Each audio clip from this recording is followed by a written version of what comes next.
the NFL's ability to sell literally anything. There's a line in Tommy Boy that Big Tom Callahan, played by Brian Dennehy in the beginning of that film, that he could sell a ketchup popsicle to a woman wearing white gloves. That, ladies and gentlemen, perfectly encapsulates the current state of the NFL. They are selling a schedule that we already know the opponents with.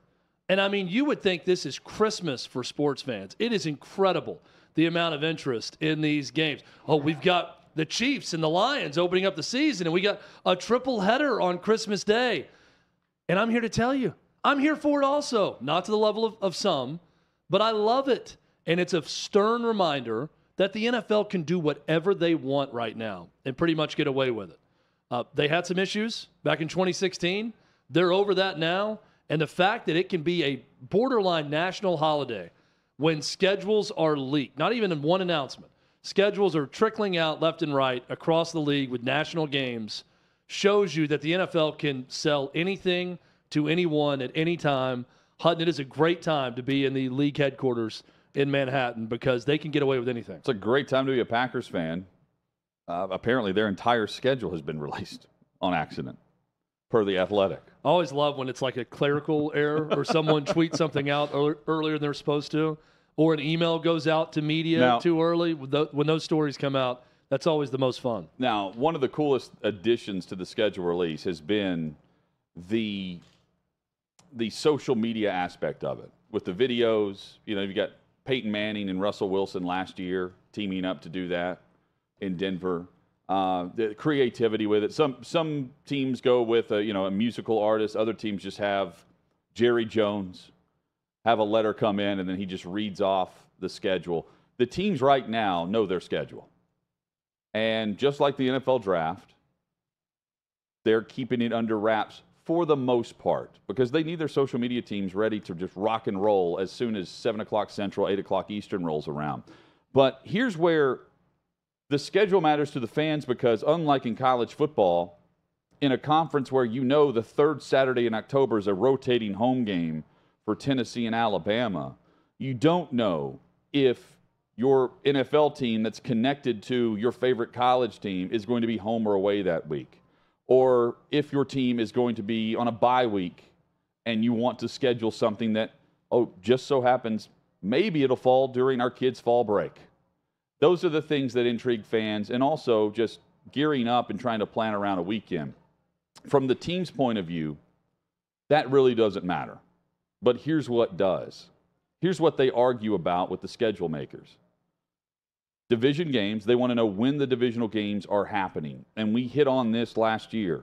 There were a couple of different instances over the last several years, but specifically Washington and New York played back-to-back games with the bye week in between, which is just ridiculous because teams and seasons and injuries and the war of attrition, rookies become more ingrained into a starting lineup, and they're not rookies anymore by the time December rolls around. Teams evolve, and if you're playing back-to-back like that, you're not getting a true representation of the two head-to-head matchups in what matters as you battle for playoff positioning. Now, we know where the Giants ended up and where Washington ended up. Point being, that was a great division a year ago, and they were playing back-to-back weeks with, again, just the bye week in between. I believe it was Washington that had the bye week. They want to know where the divisions are in the schedule. They want to know the sandwich games that are in between the bye week, meaning, is it another AFC opponent? If you're in the AFC East and you have another AFC opponent in between your next divisional opponent, that's going to be a huge stretch in the season for your playoff chances. How many games are you facing an opponent where they are coming off a bye week? This will surprise you. If you dig in and look, there are the haves and the have-nots, where there may be a year where a team does not face another team coming off a bye week. That is a huge advantage for that team that doesn't have the other opponent coming into town or you're going on the road as they're well-rested.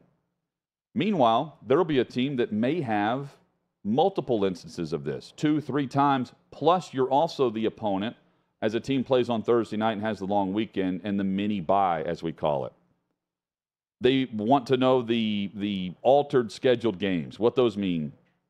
Thursday night football. Sunday night football counts for this. Monday night football. The Saturday flex games around Christmas and around the end of the schedule, week 15, 16, 17. London games and more. Are you having to play on the East Coast on the road and then fly to London? Or do you have a home game where the players can go back to their families, say goodbye, and then fly to London? All of that matters to how you set up your season. Weather games early in the season. They don't want to play in Miami. You don't want to play in Tampa Bay. But you also don't want to play in Buffalo in December. You don't want to play in New York in December. Those are all factors that teams will be looking at. And then the travel miles. That's also where, in a league that prides itself on everyone should be around the 8-8, 8-9, 9-8 model. Seattle is always going to have a boatload of travel miles. And if you're a West Coast team that's headed to London, you're guaranteed that you're going to be playing on the East Coast the week prior. So you're gone from home for 2.5 weeks potentially, based on whatever's happening the following week when you get back from London on your bye week. All of that, Chad, is what matters for the teams today. What matters for the fans is, okay, Patrick Mahomes is coming in win, and Aaron Rodgers is coming in win. And, oh, by the way, if you finished fourth in your division last year in the AFC, and you drew this year your conference, your division in the AFC drew the AFC East, you get the New York Jets with Aaron Rodgers. That's the schedule the Jets have, is the fourth place schedule where you play the common opponent that finished in the same spot you did in their division. Well, I think it matters different for everyone. First off, it is a gigantic marketing coup for the NFL that it matters this much at all. So hats off to them, because they've turned it into something that is highly anticipated year after year. But for the fan of the individual team, where you may have season tickets or you're going on road trips to the team occasionally, yeah, that individual team matters, because that shapes your weekends in the fall as to what you're doing. For most of America, though, I really think what matters is, I get to watch Patrick Mahomes now at noon on Christmas Day against the Raiders. Or go on down the list. The opening night is going to be Lions-Chiefs.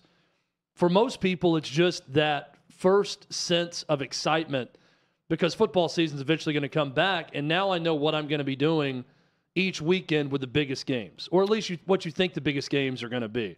So it is different for everyone. You laid it out well about the teams and what they're looking at and what they may be calling the league office complaining about tomorrow. But for most fans, I think you're looking at the TV schedule and saying, here are the big national games these weeks that I'm going to be watching. Yeah, but that doesn't plan your fall. Because if you're a PSL holder, if you paid a certain amount just to have the right to buy season tickets for one of these teams to help fund their stadiums, right? Like your plan, based on your investment, you need to know when you need to be in town versus when you're leaving. Yeah, that's why I opened by saying it's three different things. There's tiers to it. There's the fan who's going to be planning their weekends. It's going to shape their weekend because they're going to games or they're going on road trips with their favorite team.